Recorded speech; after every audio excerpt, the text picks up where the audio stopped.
আসসালামু আলাইকুম ভিউয়ার্স, আজ আমি আপনাদেরকে ঈদ স্পেশাল একটি মোরগ পোলাও রেসিপি তৈরি করে দেখাবো। আসছে ঈদে আশা করি আপনাদের এই রেসিপিটি খুবই কাজে আসবে। এখন আমি চলে যাব রান্নায়। আমি এখানে পেঁয়াজ বেরেস্তা করার জন্য একটি কড়াইয়ে তেল দিয়ে দিলাম। তেলটা আমার গরম হয়ে আসলে দিয়ে দিব পেঁয়াজ কুচি। পেঁয়াজ কুচিটাকে আমি হালকা বাদামি কালার করে ভেজে নিয়ে নেব। যেহেতু আমি পেঁয়াজ বেরেস্তা করব, এই জন্য হালকা বাদামি কালার করে ভেজে নিয়ে নিতে হবে। আমার পেঁয়াজ বেরেস্তা হয়ে গেছে। এখন আমি একটি ছাঁকনির সাহায্যে উঠে নিয়ে নেব।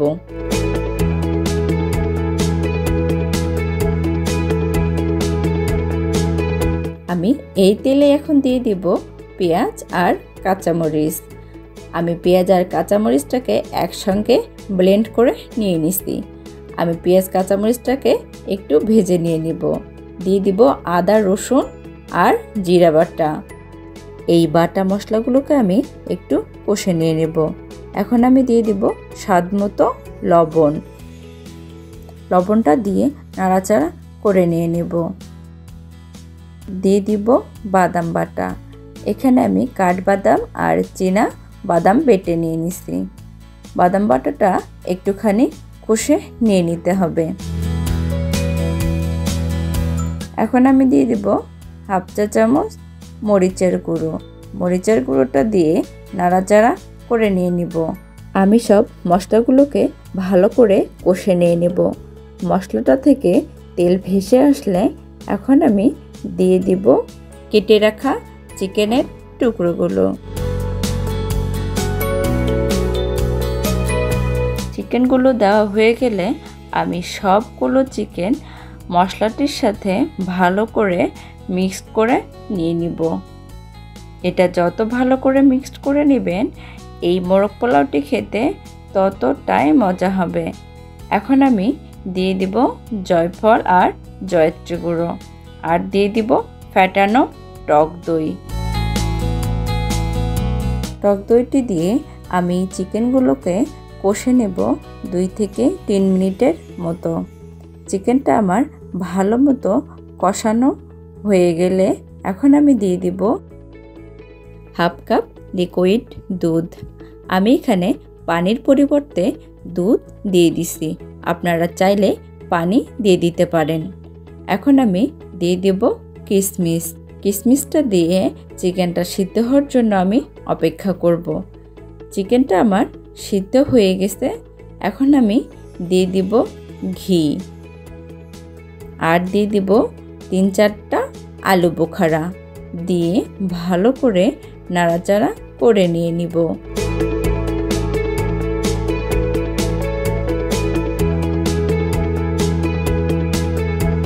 এটা আমার ভালো মতো মেশানো হয়ে গেছে।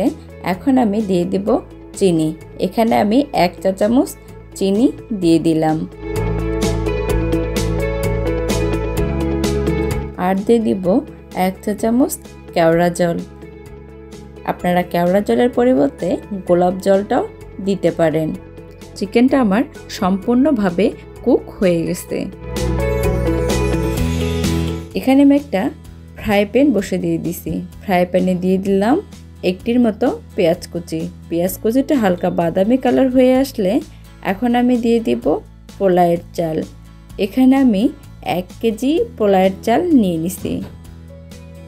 পোলাওয়ের চালটি দিয়ে ভালো করে নাড়াচাড়া করে নিয়ে নেব। আর দিয়ে দিব 5-7টা কাঁচামরিচ। এখন আমি দিয়ে দিব শাহি জিরা। এই শাহি জিরাটি দিলে মোরগ পোলাওয়ের টেস্ট দ্বিগুণ হয়। আর দিয়ে দিব স্বাদ মতো লবণ। এখন আমি দিয়ে দিব চিকেনের যে গ্রেভি আমি উঠে রাখছিলাম, সেই গ্রেভিটা দিয়ে দিলাম। দিয়ে পোলাওয়ের চালের সাথে ভালো করে মিক্সড করে নিয়ে নিব।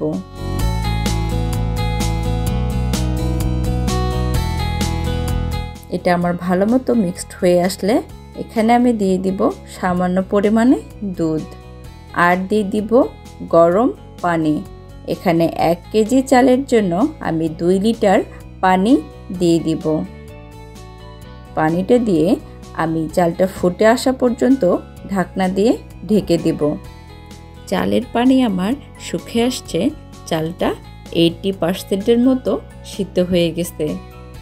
এখন আমি একটু নাড়াচাড়া করে দিচ্ছি যাতে করে সবগুলো চালই ভালোভাবে সিদ্ধ হয়ে আসে। এখন আমি দিয়ে দিব চিকেনগুলো আমি দিয়ে ভালো করে পোলাওয়ের সাথে মিক্সড করে নিয়ে নিব।